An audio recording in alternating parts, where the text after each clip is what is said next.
இன்றைக்கு உயிருள்ள விஷா படத்தின் மறுவெளியீடு ரீரிலீஸ் செய்திருக்கக்கூடிய இந்த நாளில் இந்த படம் வெளியாவதற்கு உறுதுணையாக இருந்த அத்தனை என்னுடைய பத்திரிகை துறை நண்பர்களுக்கும் மீடியாவை சார்ந்த அத்தனை தோழர்களுக்கும் என்னுடைய மனமார்ந்த நன்றியை முதலில் நான் தெரிவித்துக் கொள்கின்றேன். முதல்ல நான் இதை சொல்கிறதுக்கு காரணம், நான் இன்றைக்கி ஒரு உணர்வோட ஒரு விதமான ஒரு தெம்போடு இங்கே நிற்கிறேன்னு சொன்னாக்கா, நான் 5ஆம் தேதி பிப்ரவரி மாதம் 5ஆம் தேதி இன்னைக்கு இந்த படத்துடைய ஆடியோ வெளியீட்டு விழாவுக்காக இந்த டிஆர் டிஜி மியூசிக்னு ஒரு மியூசிக் நிறுவனத்தை உருவாக்கியிருக்கேன். அதன் சார்பாகத்தான் உயிருள்ள விஷா படத்தை நான் இதனுடைய ஆடியோவை வெளியிடுகிறேன் என்று நான் கொடுத்த அழைப்பை ஏற்று அன்றைக்கு நம்முடைய பிரசாத் லேபில் கூட்டப்பட்ட அந்த பத்திரிகையாளர் கூட்டத்துக்கு நீங்கள் அத்தனை பேரும் வருகை தந்ததற்கு என்னுடைய நன்றி. டைமண்ட் பாபு பிஆர்ஓவுக்கு என்னுடைய முதன்மையான என்னுடைய நன்றியை தெரிவித்துக் கொள்கிறேன். காரணம், என் தம்பி கோவிந்தராஜ் இந்த படத்தோட ஒரிஜினல் பிஆர்ஓ என்னுடைய அன்பு தம்பி விபி மணி இப்பொழுது கொஞ்சம் உடல்நிலை பாதிக்கப்பட்டு இப்போ தான் நல்லா இருக்காரு.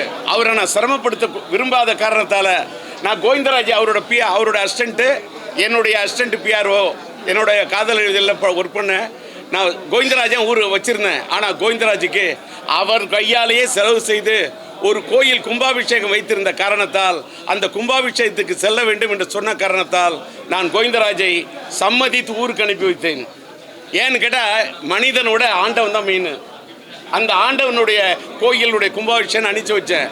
ஆனால் அவர் இல்லாத இடத்தை உடுக்கை இழந்தவன் கை போலே அங்கே இடுக்கன் களைவதாம் நட்பு என்று சொல்வதை போல என்னுடைய அன்பு நண்பன் சிங்காரவேலு சினிமா எக்ஸ்பிரஸில் பணியாற்றிய என் அன்பு நண்பர் சிங்காரவேலும் டைமண்ட் பாபுவும் ஓடி வந்து எனக்கு என்னுடைய பத்திரிகையாளர்களையும் மீடியா நண்பர்களையும் தொடர்பு கொள்வதற்கு உறுதுணையாக இருந்து இந்த படத்தை நான் ரீரிலீஸ் பண்ணுறேன். நான் ரொம்ப சாதாரண ஆள் சார், நான் ரொம்ப சின்ன ஆள் சார்.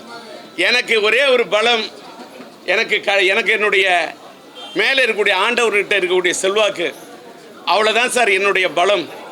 அந்த பலத்துக்கு பிறகு எனக்கு பெரிய பக்க பலம், என்னுடைய தக்க பலம் சும்மா இது வார்த்தை விளையாட்டெலாம் இல்லை. இந்த மீடியா நீங்கள் இருக்கக்கூடிய திசையை பார்த்து என்னோட முதற்க நன்றியை தெரிவித்துக் கொள்கிறேன். இங்கே இந்த மாதிரி கசமுசா சத்தம், இதை மீறி நான் இங்கே பேசணுமா அப்படிங்கிறதுக்காக தான் நான் யோசித்தேன். நான் அதுக்காக வேற இடம். ஆனால் நான் இன்னைக்கு கமலா தேட்டரில் இந்த ஃபங்க்ஷன் வைக்கிறதுக்கு காரணம், இதே அரசன் படத்துக்கு அன்னைக்கு அதோட முன்னோட்டத்தை வெளியிட்டப்ப நான் இங்கே வந்தேன். பயங்கரமான க்ரௌடு, அந்த எஸ்டிஆர் ரசிகர்களுடைய சத்தம். ஆனால் அன்னைக்கும் நான் கமலா தேட்டருக்கு வர வேண்டும் என்று என்னை அன்புடன் வரவேற்று எனக்கும் என்னுடைய பையனுடைய எஸ்டிஆருடைய படத்துக்கு அவ்வளவு ஆதரவு கொடுத்த நம்முடைய கமலா தேட்டர் திரையரங்கத்தின் உரிமையாளர், அவங்க தாத்தா காலத்திலேருந்து அவங்க அப்பா காலத்தில் இந்த எல்லாரும் எனக்கு நண்பர். ஆனால் இன்னைக்கு இளைய தலைமுறையாக இருக்கக்கூடிய விஷ்ணு எனக்கு இன்றைக்கு தோள் கொடுக்கிறார் என்று சொன்னால் வார்த்தை கிடையாது. அவருக்கு என்னோட நன்றி. எஸ்டிஆருக்கு அவர் கரம் கொடுக்கலாம், அவர் எஸ்டிஆரை விரும்பலாம். ஆனால் அங்கிள் என்று என் மீது எஸ்டிஆரோட அப்பா டிஆர் என் மேலே இவ்வளோ பாசம் காட்டுறாருன்னா, நான் இந்த தலைமுறையில் உள்ளவர்களிடமும் நான் ரீச் ஆகிருக்கிறேன்னா இதற்கு நான் நன்றி சொல்கிறேன் ஆண்டவன்கிட்ட. ஏன்னா இந்த தலைமுறையில் இருக்கக்கூடிய இப்போ இங்கே கூல் சுரேஷ் கூட வந்திருக்காரு. இன்றைக்கி இந்த படத்தில் நடித்த என்னுடைய படத்தில் நான் வேறு கதாநாயகியெல்லாம் நான் அழைக்கல சார். என் படத்தில் நடித்த நளின நாயகி நளினி தான் சார் வந்தாங்க. அவங்க தான் வந்தாங்க. எனக்கு நான் தான் ஒன் மேன் ஆர்மி நின்றுக்கிட்டு இருக்கேன். 38 நாள் கஷ்டப்பட்டு இந்த படத்தோட சவுண்டில் ஒரு புது நாவல்ட்டி பண்ணணுன்னு டிஜிட்டலாக என்னென்ன பண்ண முடியுமோ அத்தனையும் பண்ணேன். கிட்டத்தட்ட படத்தோட அத்தனை பாட்டி ரீஒர்க் பண்ணேன். அத்தனை ரீரெக்கார்டிங், ஒவ்வொரு சீனையும் scene by scene, shot by shot நான் ரீஒர்க் பண்ணேன். இதுக்கு என்ன பாராட்டு கிடைக்குது, மக்கள்கிட்ட போய் ரீச் ஆகுது, அதை டெஸ்ட் பண்ணுறதுக்காக படம் விட்டுருக்கேன். ஏன்னா என்கிட்ட நிறைய படங்கள் இருக்குது. என்னுடைய படம் மைதிலி என்னைக்கு அதில் ஒரு பெரிய கிளாசிக்கு. அதை ரிலீஸ் பண்ண சொன்னாங்க. அதுக்கு முன்னாடி உயிர்வீழ்ச்சி பண்ணதுக்கு காரணம் இது ஒரு டிப்பிக்கல் லவ் ஸ்டோரி. இன்னைக்கு 2K கிட்ஸுக்கு இது பிடிக்கிற மாதிரி இருக்கும். இன்னைக்கு காதலுக்கு ஆணவ கொலை செய்யக்கூடிய நாடு. உண்மையான காதல் இன்னைக்கு கஷ்டம். ஆனால் நான் என்ன பொறுத்த வரைக்கும் உயிரோட்டம் உள்ள காதல் அது அந்த காலத்திலும் ஜெயிக்கும், எந்த காலத்திலும் ஜெயிக்கும் அப்படின்னு இன்னைக்கு விளம்பரம் கொடுத்தேன். அதுதான் உண்மை. அது சும்மா விளம்பர யுக்தி இல்லை, அதுதான் உண்மை. அதில் என்னன்னு கேட்டாக்கா அது மட்டும் இல்லை, இந்த படத்துக்கு டிஜிட்டலாக பண்ணப்போ 4K ரெசல்யூஷனுக்கு பிரசாத் லேபில் தான் கொடுத்தேன். குவாலிட்டியில் எந்த காம்ப்ரமைஸும் இல்லாமல் கிட்டத்தட்ட 4 தடவை கலெக்ஷன் பண்ணி இந்த படத்தை ப்ரொஜெக்ஷன் பார்த்துருக்கேன். இந்த பக்கா ப்ரொஜெக்ஷன் பார்த்த பிறகு தான் என்னுடைய மீடியா பீப்புளுக்கு நான் பிரசாத் லேபிலேயே போட்டு காட்டுன்னு நினச்சேன், முடியல. ஆனால் இன்னைக்கு கமலா தேட்டரில் பார்க்கும்போது எனக்கு ஏகப்பட்ட திருப்தி. பையனை கூப்பிட்டு தம்பியை கூப்பிட்டு மனசார பாராட்டினான். ஏன்னா இல்லைப்பா என் பையனை பேசி நானும் உங்கள் பையன் என்ன அப்படி கூப்பிட்டு ஸ்க்ரீனில் சொன்னேன். சவுண்டு சரவுண்ட் சவுண்டில் பியூட்டிஃபுல்லாக இருக்கியா, 5.1 அப்படி ஃபீல் பண்ணுறேன். அதே நேரத்தில் சென்டரில் இருக்கக்கூடிய அங்கே தான் டயலாக் வருது, அங்கே தான் கிக்கு வருது, அங்கே தான் சென்ட்ரலில் என்ன இருக்கோ அதை மட்டும் நீ உள்ளே போய் ஹாலில் உட்காந்து பார்த்துட்டு அதை கரெக்ட் பண்ணுன்னு சொல்லிட்டு போனேன். நான் திரும்பி வந்து பார்க்குறேன், கரெக்ஷன் பண்ணி பையன் வைக்கிறார். எதற்காக சொல்கிறேன்னா இன்றைக்கி ஏஐ காலம், ChatGPT காலம். நம்ம மேக்சிமம் எந்த அளவுக்கு கான்சன்ட்ரேஷன், தூங்கும்போது கூட நான் வீராசாமி படத்தில் ஒரு டயலாக் வச்சுருப்பேன், தூங்கும்போது கூட ஆட்டணும் காலு, இல்லை தூக்கி வச்சு ஊற்றிடுவான் பால். என்ன டண்டனக்கா அடிக்கிறது கூப்பிட்டுட்டு இருப்பான் டோலு. ஏன்னா உலகம் என்பது அப்படிப்பட்டது தான். வாழ்க்கையில் எல்லாருமே நான் எனக்காக இதை சொல்லலை, அடுத்த தலைமுறையில் இருக்கக்கூடிய 2K கிட்ஸுக்கு அந்த ஜென்சி ஆடியன்ஸுக்கு என்ன சொல்கிறேன், வாழ்க்கையில் உஷாராக இருக்கணும். நீ படம் பார்க்கணுங்கிறது மட்டும் நான் சொல்ல, உஷாரா நீ இருக்கணும். உஷாரா இல்லைன்னா அவ்வளோதான், வீட்டுக்கு அனுப்பிச்சிருவான். முதல்ல வீட்டுக்கு அனுப்ப பார்ப்பான், கொஞ்சம் அசந்து படுத்தினா காட்டுக்கு அனுப்ப பார்ப்பான்.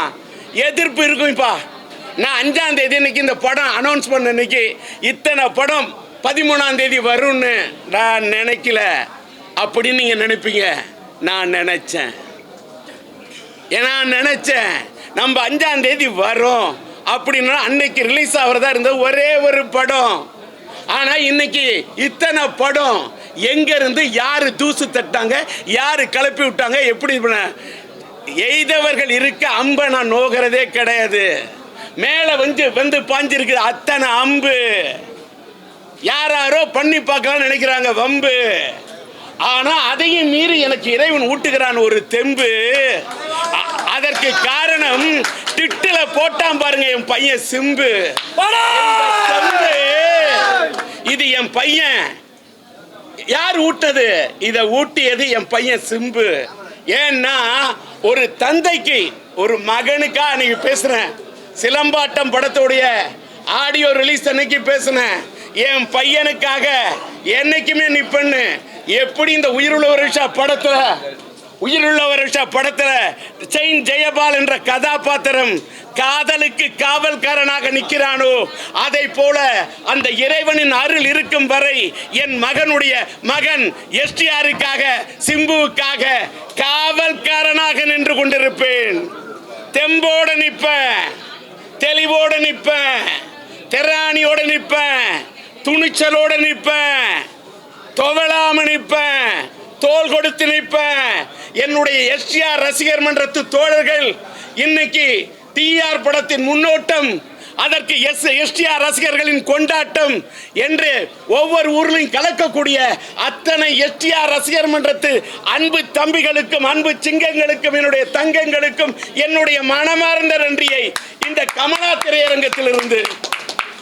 எங்கேயோ இருக்கும் சூரியன், அந்த அந்த கதிரவனை பார்த்துத்தான் கண்மலருமாம் கமலப்பூ. அதுதான் அந்த கமல தாமரை. இந்த கமல தாமரையிலே இந்த கமலா திரையரங்கத்திலே நின்று எங்கேயோ இருக்கக்கூடிய அந்த ரசிகர்களுக்கு என் நன்றியை தெரிவிக்கின்றேன். அதை போல எத்தனை சேனல் சார், என்னுடைய பேட்டியை எடுத்து போட்டு அவ்வளவு இதுலையும் என்னுடைய அவ்வளவு டைட் ஷெடியூலையும் அவ்வளவு சேனல்லையும் பேட்டி கொடுத்தேன்.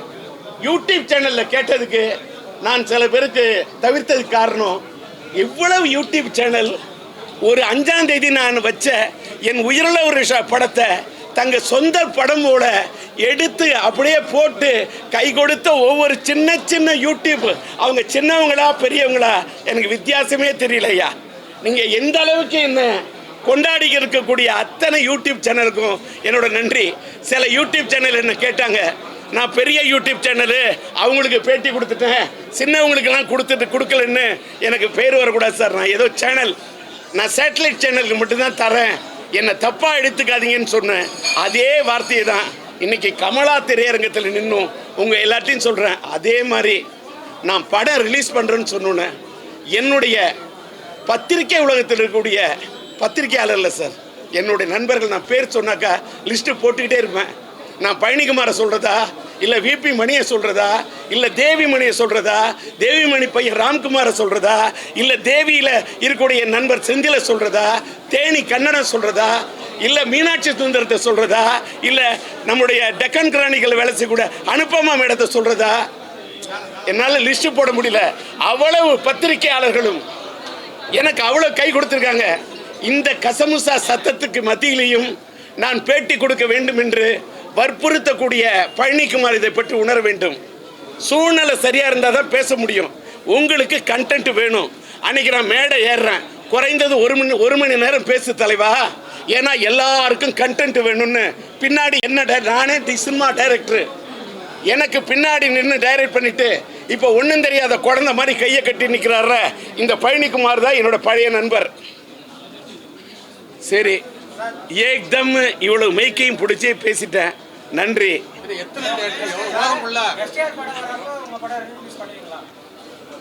என்னுடைய பையன் படம்ன்றக்குள்ள நான் எப்படி ரிலீஸ் பண்ணுவேன்? ஏன் விரல் எடுத்து என் கண்ணிலையும் குதிப்பேனா? இல்லை இல்லை, என் பையனோட இன்னொன்னுங்க, என் படம் வரக்குள்ள அந்த படம் வந்த படத்தை கேட்பீங்களா? நீ எந்த படத்தை பற்றியே கேட்கணும், யாரை பற்றியா பேசணுண்ணா? நான் ரொம்ப சாதாரண ஆளுங்க. நான் 1983 ரிலீஸ் பண்ண படத்தை வந்திருக்கேன். நான்லாம் என்னங்க, நான்லாம் ஒரு பெரிய விஷயமா? என்ன ஒன்று டிஆர் இந்த படம் விடக்குள்ளேயே என்னை நோக்கி இவ்வளோ அம்பு வருதுன்னா என் வெயிட் என்னன்னு இப்போ தான் நானே உணர ஆரம்பிச்சிருக்கேன். இந்த காலத்துலையும் என் வெயிட் என்னன்னு இப்போ உணர ஆரம்பிச்சிருக்கேன். அவங்க யாருங்கிறத அவங்க காட்டிட்டாங்க, நான் யாருங்கிறத இன்னுமே தான் காட்டுவேன்.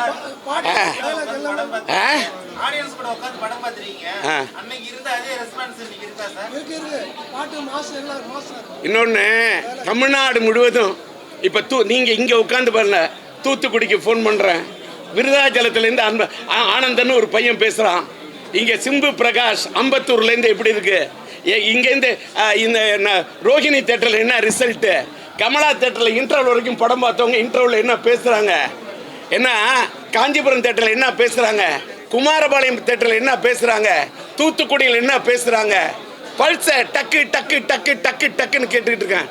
ஒரே இடத்துலேருந்து உட்காந்து சேகரிக்கிறோம் டிஆரில். இந்த படத்தை வெளியிட்டு இருக்குது இயக்குனர் டி ராஜேந்தர் அல்ல, சிம்பு சினியார்ட்ஸ் என்ற விநியோகஸ்தர்.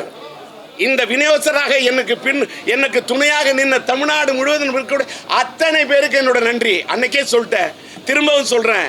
இப்போ கூட நான் இங்கே வேலை செய்கிறேன்னா எனக்கு பக்கபலமாக இருக்கக்கூடிய ஸ்ரீராமு, பிரபாகரன், என்னுடைய அதே மாதிரி படூர் ரமேஷாக இருக்கட்டும், அதே நார்த் ஆர்காடு சவுத் ஆர்காடில் சீனு, திருச்சியில் வந்து எடுத்துக்கிட்டிங்கன்னா ராமதாஸ், வீரா பிக்சர்ஸ் ராமதாஸ், அதே மாதிரி மதுரையில் எடுத்த திருப்பதி பிக்சர்ஸ் விவேகானந்தன்ற சேகர், அவர் கூட ஒரு பையன் ஜெகநாதன், அதே மாதிரி எடுத்துக்கிட்டா சேலம் நம்முடைய சிதம்பரம், அவரோட பணியாற்றிய மோகன், அவருடைய உதவியாளர் நாராயணன், அதே போல திருநெல்வேலியில் டிஸ்ட்ரிபியூட்டர் எடுத்த பிரதாப் ராஜா, அவர் ஆஃபீஸ் வேலை செய்யக்கூடிய மூகாம்பிகா மணி, அதே மாதிரி பெங்களூரில் எடுத்துக்கிட்டா செந்தில்குமார் என்ற என்னுடைய நண்பன். இப்படி தமிழ்நாடு முழுவதும் நான் இந்த படத்தை வெளியிட்டு விட்டு நான் நிற்கிறேன்னா அதற்கு காரணம் சிம்பு சினியார்ட்ஸ் என்ற விநியோக நிறுவனம்.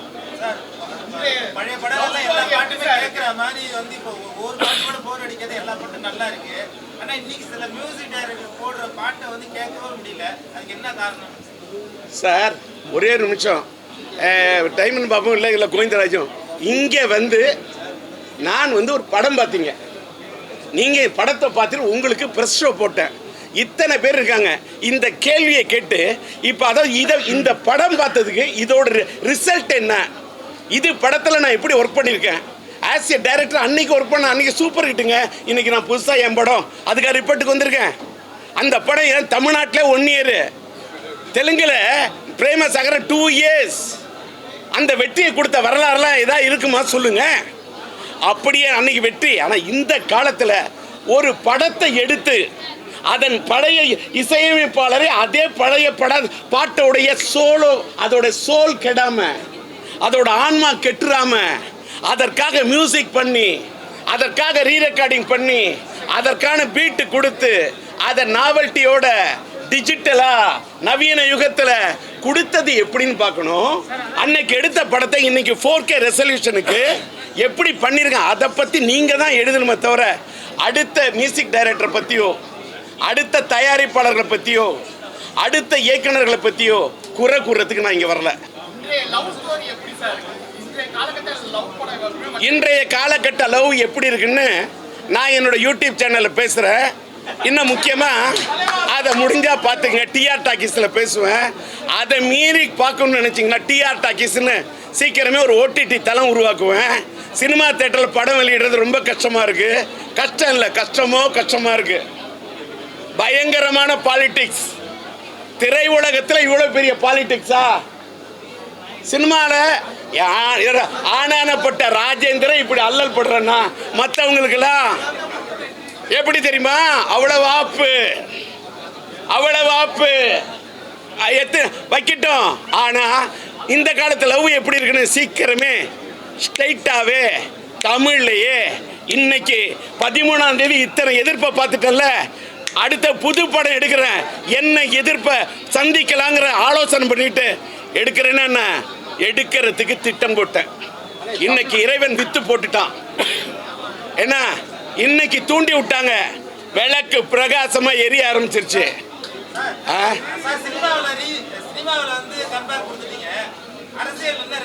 ஹலோ பேர் ஒரே ஒரு நிமிஷம் நண்பா, உன் பேர் என்ன? நான் ஏதாவது அரசியல் பேட்டி கொடுக்க வந்தேன்னா? நான் கட்டி வந்திருக்கேன் கரை பேட்டி, நான் கொடுக்க வந்தேன் அரசியல் பேட்டி. என்கிட்ட பேசக்கூடாது, ஏட்டிக்கு போட்டி. நன்றி, வணக்கம்.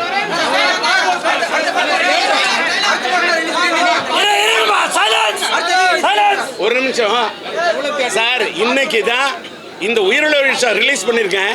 இன்னைக்கு என்ன ரிசல்ட்டு?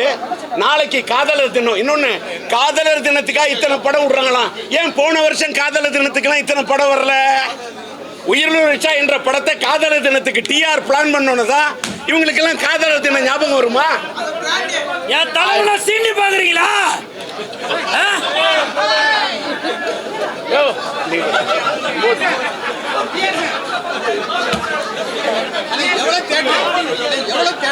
இன்னொன்னு, நாளைக்கு பல்ஸ் தெரிஞ்ச பிறகுதான் எந்த அளவுக்குன்னு தெரிஞ்ச. நான் 100க்கு மேற்பட்ட தியேட்டர் ரிலீஸ் பண்ணேன், கிட்டத்தட்ட 150 தியேட்டர் பண்ணியிருக்கேன் சார்.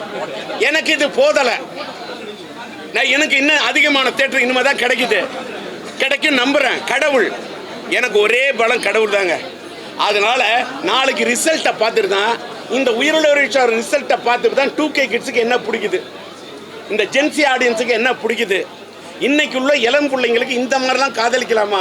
பெண் குழந்தை அந்த பெண் பிள்ளைங்களுக்கு இவ்வளவு சின்சியரான காதல்லாம் இருக்கா அப்படின்ற அவங்கெல்லாம் வந்து படத்தை பார்த்துட்டு அந்த பிள்ளைங்கெல்லாம் எனக்கு ஆதரவு கொடுத்தாதான் நான் ஒருதலை ராகத்தை பற்றியோ இல்லை மைதிலி எண்ணெய் காதலியை பற்றியோ, காதல் அழிவதில் ரீரிலீஸ் பண்ணலாமா, இல்லை இது நம்மளால் ரீரிலீஸ் பண்ணலாமா, மோனிஷா மோனிஷா ரிலீஸ் பண்ணலாமா, எங்கள் வீட்டு வேலன் பண்ணலாமா, என் தங்கை கல்யாணி பண்ணலாமான்னு இனிமே தான் முடிவு பண்ணும். போர்மா நண்பா, அவ்வளோ அவசரப்படுறீங்க. தண்ணி கொடுக்க சொல்லு.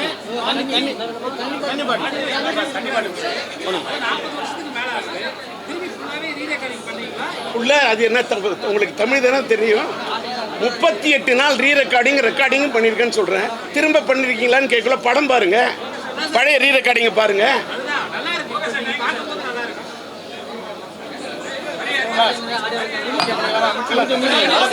நன்றி.